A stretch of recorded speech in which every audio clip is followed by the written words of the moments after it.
Au cœur de l'Afrique de l'Ouest du XIIIe siècle, dans le royaume du Manding, naquit un prince que personne n'attendait. Son nom était Sundiata Keita. Mais ce n'était pas un prince comme les autres. Incapable de marcher, ses jambes inertes le confinaient au sol. Chaque jour, il se traînait sur une peau de buffle, sous le regard moqueur des autres enfants, sous les rires cruels de ses demi-frères. Le royaume semblait partager sa tristesse, l'espoir s'amenuisait sous le poids de la pitié et du mépris. Un enfant brisé, un avenir incertain. Assis sous l'ombre majestueuse d'un baobab, le jeune Sundiata regardait le soleil se coucher, son cœur rempli d'une douleur silencieuse. Pourtant, dans les murmures du vent et les chants des griots, les gardiens de la mémoire, une prophétie résonnait. Ils chantaient l'arrivée d'un grand roi, un lion qui se lèverait de la poussière pour unir les peuples dispersés du Manding.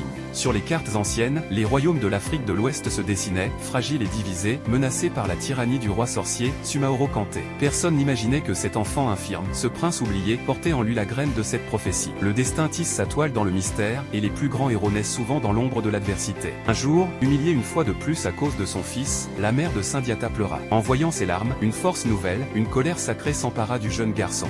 Il décida que c'en était assez. Il se lèverait, non seulement pour lui, mais pour l'honneur de sa mère. S'agrippant à une barre de fer, sous les yeux stupéfaits du village entier, Sundiata concentra toute sa volonté. Ses muscles tremblèrent, la sueur perla sur son front. Puis, le miracle. Lentement, péniblement, il se mit debout. Pour la première fois, le monde était à sa hauteur. Un cri de triomphe silencieux éclata dans son cœur. Ce n'était pas seulement un corps qui se redressait, c'était une légende qui commençait à marcher. Mais sa montée en puissance attisa la jalousie de ses ennemis. Forcé à l'exil avec sa mère, Sundiata commença un long périple à travers des terres hostiles. Ce voyage ne fut pas une fuite, mais une formation. Chaque royaume traversé était une leçon, chaque rencontre une alliance potentielle. Accueilli par le roi de Mema, il apprit l'art de la guerre, la stratégie et le commandement. Dans la chaleur écrasante du désert et à l'immensité de la savane, il forgea son corps et son esprit. Il n'était plus l'enfant faible que l'on moquait, mais un guerrier redoutable, un leader charismatique qui rassemblait autour de lui des hommes prêts à mourir pour sa cause. L'exil avait transformé le prince boiteux en un lion prêt à reconquérir son trône. Le moment était venu. À la tête d'une armée de guerriers dévoués, Sundiata marcha contre le tyran Sumaoro Kanté. La plaine de Kirina devint le théâtre de leur confrontation légendaire. Le choc des armées fut terrible. La poussière s'élevait masquant le soleil tandis que le son des tambours de guerre se mêlait aux cris des hommes et au barrissement des éléphants. C'était un chaos de fer, de sang et de courage. Sumaoro, protégé par sa magie, semblait invincible.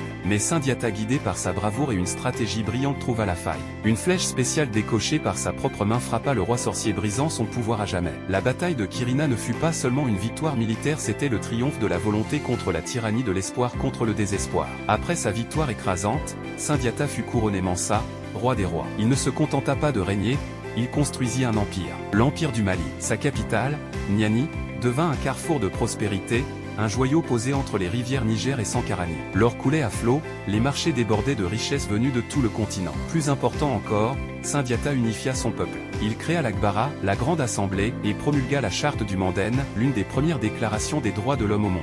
Musulmans et animistes vivaient en harmonie, les clans autrefois rivaux étaient désormais frères. L'empire du Mali était un empire de paix, de justice et de prospérité, né de la vision d'un seul homme. Du sommet d'une colline, contemplant l'empire qu'il a bâti, l'histoire de Sundiata Keita nous livre un message intemporel. Elle nous rappelle que la grandeur ne se mesure pas à notre point de départ, mais à la distance que nous parcourons. Elle nous enseigne que les plus grandes faiblesses peuvent cacher les plus grandes forces. Son parcours, de l'enfant moqué au fondateur d'un des plus grands empires de l'histoire, est une source d'inspiration éternelle. Que vous soyez un jeune entrepreneur ou simplement quelqu'un qui fait face à des défis, souvenez-vous de Sundiata. Car son histoire le prouve, même ceux qui semblent les plus faibles peuvent renverser des montagnes et bâtir des empires. Votre héritage commence maintenant. Merci d'avoir regardé. Abonnez-vous pour plus d'histoires qui inspirent.